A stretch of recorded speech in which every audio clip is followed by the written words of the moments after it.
asked to do a little series on parenting. So here goes my first little blurb on the parenting series, which is this. I work with a lot of parents who come from the narcissistic codependent program, and a lot of them are trying to parent from a place of not having stability and their own sense of where they belonged in their role as children to their parents. And then they have children themselves, and they kind of project that instability of their own parent, like whatever that role was and their dynamic with their parents, onto their child. And oftentimes, if you haven't healed yourself of the frequency of insane codependency and need and self-abandonment every time somebody else has a need, if you haven't healed yourself of that frequency, it's very likely that you're going to be looking to your child to set the rules, to be the person in charge of your emotional temperature, to, again, I check out my book, Earn Your Luck, and one of the things I talk about is when you are growing up with a puppeteer, you become used to having a puppeteer. And then if you have a child and you don't have a puppeteer anymore, you project that need for a puppeteer onto your child.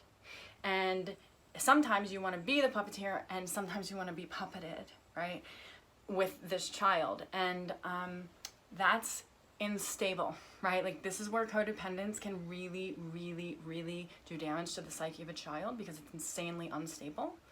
And I think that's why most of us have ambivalent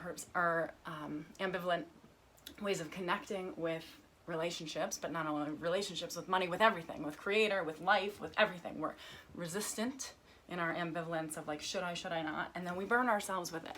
So we look often, I've seen this over and over again, and it's a practice for myself not to do it, to be fair, but we look to our children to be that puppeteer, and we go, okay, well, what's your emotional thermostat today? Well, because that's your emotional thermostat today, this is what's going to be going on, instead of setting the temperature.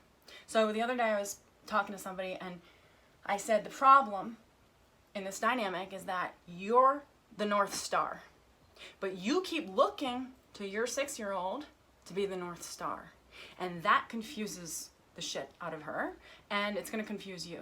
So, and my point in saying this is a lot of codependent mothers go, I do this for my children. I'm doing this for my children. That's something I've never kidded myself about. Like, come on, let's get real. You're not doing it for your children.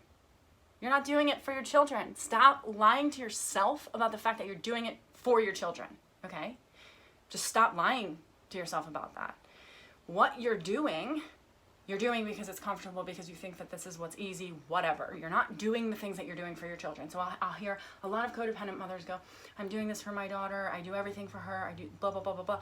And the problem with that is that kid goes, I didn't fucking ask you to do anything for me. Stop acting like I'm your excuse for not leaving this dickhead, for not pursuing your dreams, for not doing this, for like holding you back somehow. I didn't ask you to give birth to me. So like, you're a little self-sacrifice here going, I'm doing this for you, when I know as the child, you're not. This is all about you. Let's just get real. It's all about you.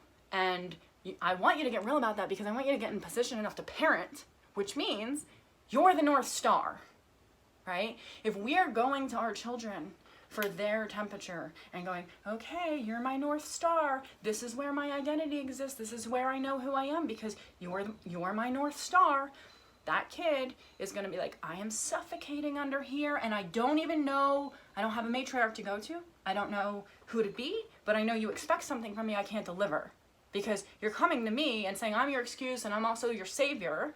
Oh my God, I do everything for you, and this is like such a great life because I love you so much. You're my savior. You're my North Star. I do all of this for you. I wouldn't know who I'd be without you, which might be true as a mother. I get it deeply. But our children need direction.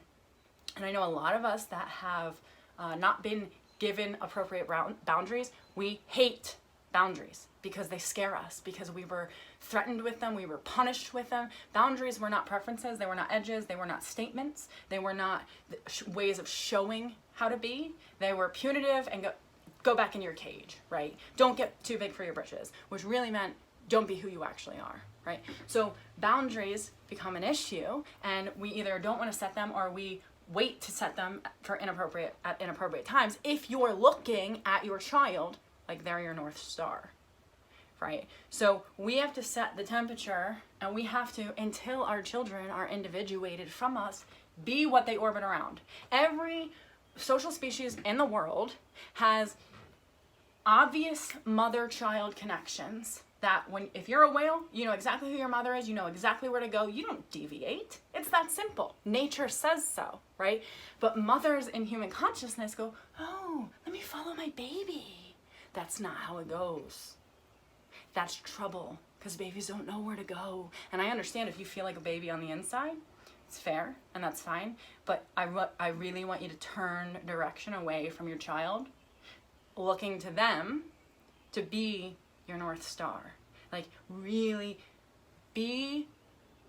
admit that what you do, you're doing for yourself so that you can expand yourself into a life in which your child receives more of itself by your expansion, right? Everything you do for your children. But when you get into position recognizing that first you're doing it in here, which starts with you. If you jump out of position and go, I'm doing it for this person, it's always self-negation, and that person is going to want to fill you with their own toxicity because you're not even in there. I'm doing this for you. No, you're not, dude. Stay in here.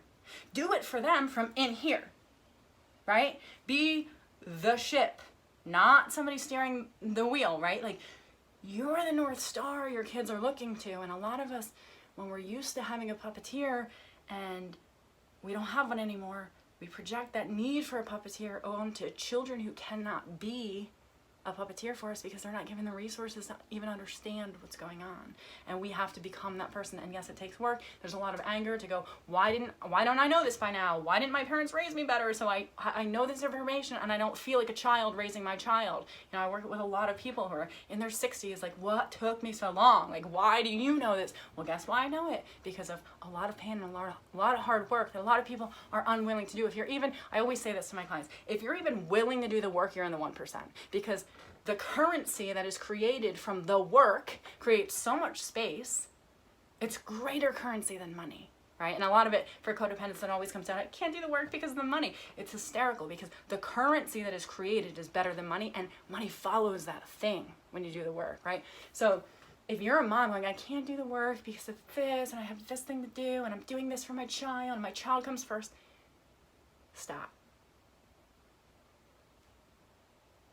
You have to come first. It's literally that simple. I have 4 children. I'm here on a complete solo getaway. For the first time, I've left my kids in over 8 years. And I feel guilty. I feel, oh my God, I can't believe I left them. We still co-sleep. I'm still nursing. There's all of these, like, my little tentacles are like, oh my God, where's my container? Where's my family? But the truth is, I got on the road and I was like, whoa.